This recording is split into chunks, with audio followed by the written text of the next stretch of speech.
Audio Jungle.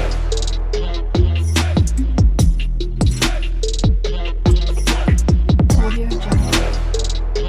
ఎర్రగడ్డ పచ్చడి తిందామా? ఎర్రగడ్డ పచ్చడి కోసం ఇక్కడ ఒక టమాటాని అయితే ఈ విధంగా కాల్చుకోవాలన్నమాట. బాగా కాల్చుకొని పక్కకు పెట్టేసుకొని చల్లార్చుకోవాలి. తర్వాత ఒక గిన్నెలోకి ఎండుమిరపకాయలు ఒక 6 నుంచి 7 ఎండుమిరపకాయలు, ఒక టేబుల్ స్పూన్ ధనియాలు తీసుకొని దోరగా వేయించుకోవాలి. ఆయిల్ లేకుండా వేయించుకున్న తర్వాత అవి కూడా చల్లార్చుకోవాలి. తర్వాత ఈ లోపల చింతపండు ఒక నిమ్మకాయ సైజ్ అంత చింతపండు తీసుకొని నానబెట్టుకోవాలి. ఆ తర్వాత 1.5 ఎర్రగడ్డ తీసుకొని తోలు తీసేసి పెద్ద ముక్కలుగా కట్ చేసుకోవాలి. తర్వాత చల్లార్చుకున్న ధనియాలు ఇంకా ఎండుమిరపకాయలు, ఒక పచ్చిమిరపకాయ తీసుకొని మిక్సీ పట్టుకోవాలి.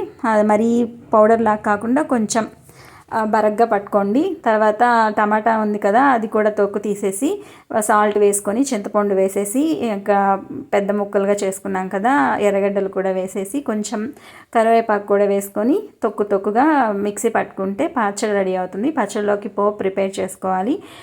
ఒక గిన్నెలో ఆయిల్ వేసుకొని వేడెక్కిన తర్వాత ఆవాలు ఇంకా జీలకర్ర, కొంచెం మినపప్పు, పచ్చెనపప్పు వేసి వేయించుకొని మిక్సీ జార్లో పట్టుకున్నదంతా ఇందులోకి మార్చేసుకుంటే పచ్చడి రెడీ అయిపోతుంది. ఎలా ఉందో కామెంట్ చేయండి.